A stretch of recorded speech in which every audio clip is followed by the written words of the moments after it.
আউযু বিল্লাহি মিনাশ শাইতানির রাজিম। বিসমিল্লাহির রহমানির রহিম। শুরু করছি মহান রাব্বুল আলামিনের নামে, যিনি বড়ই মেহেরবান এবং পরম দয়ালু। এরশাদ হচ্ছে সূরা আল আরাফের ৭১ নম্বর আয়াত থেকে ৯৩ নম্বর আয়াত পর্যন্ত। সে বলল, তোমাদের উপর তোমাদের মালিকের পক্ষ থেকে আযাব ও ক্রোধ তো নির্ধারিত হয়েই আছে। তোমরা কি আমার সাথে সে মিথ্যা মাবুদদের নামগুলোর ব্যাপারে বিতর্কে লিপ্ত হতে চাও, যা তোমরা এবং তোমাদের বাপ দাদারা এমনি এমনি রেখে দিয়েছ,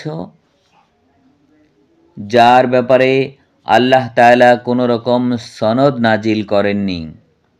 অতএব তোমরা তোমাদের পরিণতির অপেক্ষা করো, আমিও তোমাদের সাথে অপেক্ষা করতে থাকব।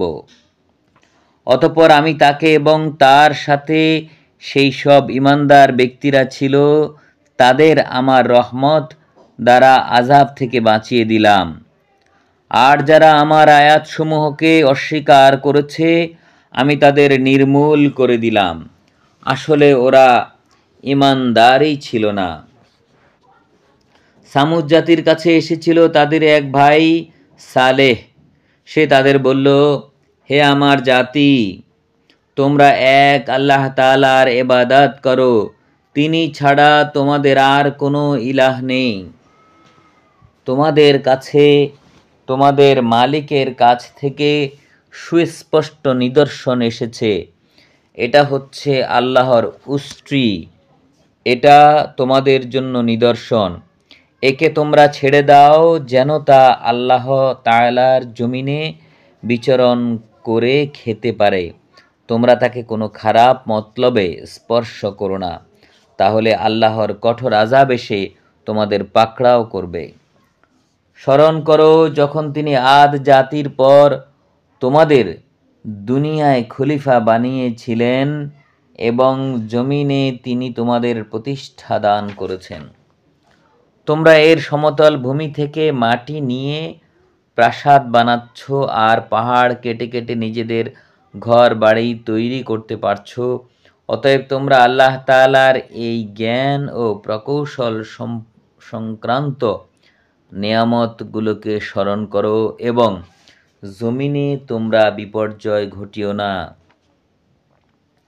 তার জাতির সেই সব নেতৃস্থানীয় লোক যারা নিজেদের গৌরবের বড়াই করত, অপেক্ষাকৃত দুর্বল শ্রেণীর লোকদের যারা তাদের মধ্য থেকে ঈমান এনেছে বলল, তোমরা কি সত্যি জানো সালেহ তার মালিকের পাঠানো একজন রসূল?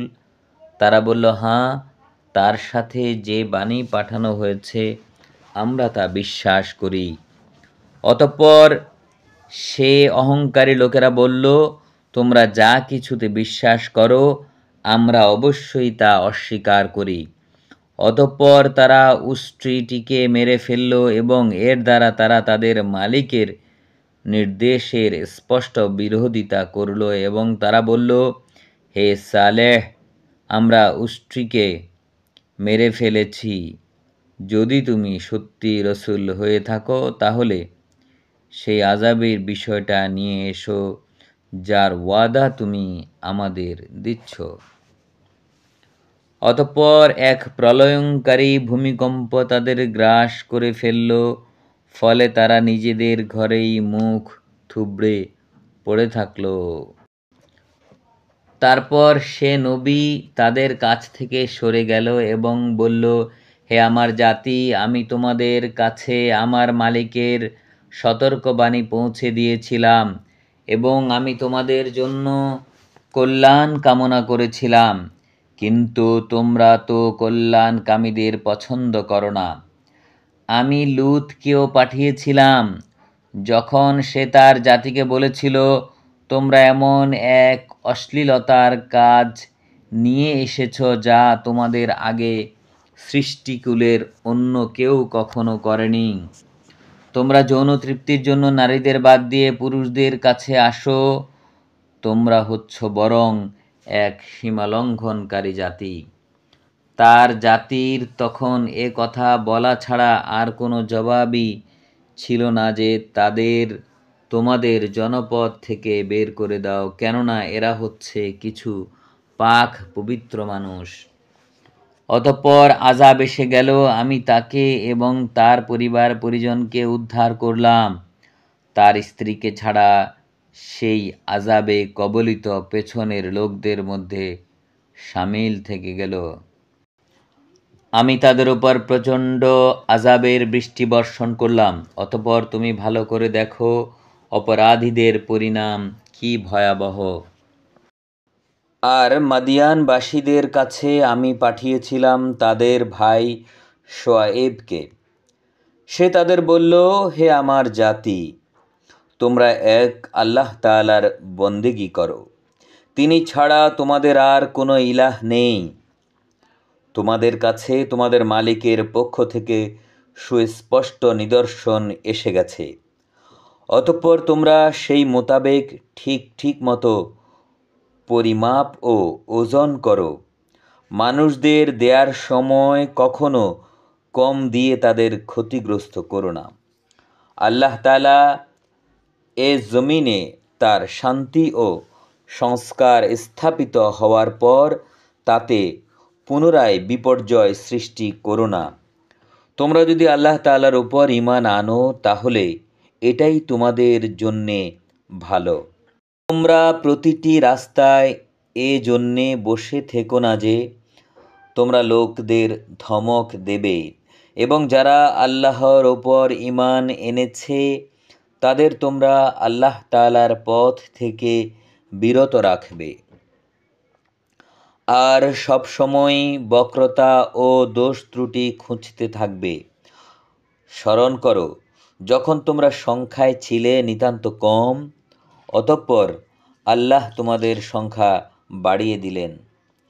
তোমরা চেয়ে দেখো কেমন হয়েছিল বিপর্যয় সৃষ্টিকারীদের পরিণাম। আমাকে যে বাণী দিয়ে পাঠানো হয়েছে তার উপর কোনো একটি জনগোষ্ঠী যদি ঈমান আনে আর একটি দল যদি তার উপর আদৌ ঈমান না আনে, তারপরও তোমরা ধৈর্য ধারণ করো যতক্ষণ না আল্লাহ তাআলা নিজেই আমাদের মাঝে একটা ফয়সালা করে দেন। তিনি হচ্ছেন উত্তম ফয়সালাকারী। তার সম্প্রদায়ের কিছু নেতৃস্থানীয় লোক যারা অহংকার করছিল তারা বলল, হে শোয়েব, আমরা অবশ্যই তোমাকে এবং তোমার সাথে যারা ঈমান এনেছে তাদেরকে আমাদের জনপদ থেকে বের করে দেব, অথবা তোমাদের অবশ্যই আমাদের জাতিতে ফিরে আসতে হবে। সে বলল, যদি আমরা তোমাদের দ্বীনকে পছন্দ নাও করি তাহলেও কি তা মানতে হবে? সেখান থেকে আল্লাহ তাআলা আমাদের একবার মুক্তি দেওয়ার পর যদি আমরা আবার তোমাদের জীবন আদর্শে ফিরে আসি তাহলে আমরা এর মাধ্যমে আল্লাহ তাআলার উপর মিথ্যা আরোপ করব। আমাদের পক্ষে এটা কখনো সম্ভব নয় যে আমরা সেখানে ফিরে যাব। হ্যাঁ, আমাদের রব আল্লাহ তাআলা যদি আমাদের ব্যাপারে অন্য কিছু চান তাহলে সেটা ভিন্ন। অবশ্যই আমাদের মালিকের জ্ঞান সব কিছুর উপর ব্যাপৃত। আমরা একান্তভাবে আল্লাহ তাআলার উপর নির্ভর করি এবং আমরা বলি, হে আমাদের রব, আমাদের এবং আমাদের জাতির মাঝে তুমি সঠিক ফয়সালা করে দাও, কারণ তুমি হচ্ছ সর্বোত্তম ফয়সালাকারী। তার জাতির নেতৃস্থানীয় লোক যারা কুফরি করেছে তারা অন্য মানুষদের বলল, তোমরা যদি শোয়েবের অনুসরণ করো তাহলে তোমরা অবশ্যই ক্ষতিগ্রস্ত হবে। অতঃপর একটা প্রচণ্ড ভূকম্পন এসে তাদের এমনভাবে আঘাত করল, অতঃপর দেখতে দেখতে তারা সবাই তাদের নিজ নিজ ঘরেই মুখ থুবড়ে পড়ে থাকল। যারা শোয়েবকে অমান্য করল তারা যেমন ভাবে ধ্বংস হয়ে গেল দেখে মনে হয়েছে সেখানে কোনো দিন কেউ বসবাস করেনি। এই আয়াত আবার পড়ছি। যারা শোয়েবকে অমান্য করল তারা যেমন ভাবে ধ্বংস হয়ে গেল দেখে মনে হয়েছে সেখানে কোনো দিন কেউ বসবাসই করেনি। বস্তুত যারা শোয়েবকে অস্বীকার করেছে তারাই ক্ষতিগ্রস্ত। এরপর শোয়েব তাদের কাছ থেকে সরে গেল, যাবার সময় বলল, হে আমার জাতি, আমি তোমাদের কাছে আমার মালিকের বাণীসমূহ পৌঁছে দিয়েছিলাম। আমি আন্তরিকভাবেই তোমাদের কল্যাণও কামনা করেছিলাম। আমি কিভাবে এমন সব মানুষের জন্যে আজ আফসোস করব যারা স্বয়ং আল্লাহকেই অস্বীকার করে? মহান আল্লাহ যা বলেছেন সত্য বলেছেন।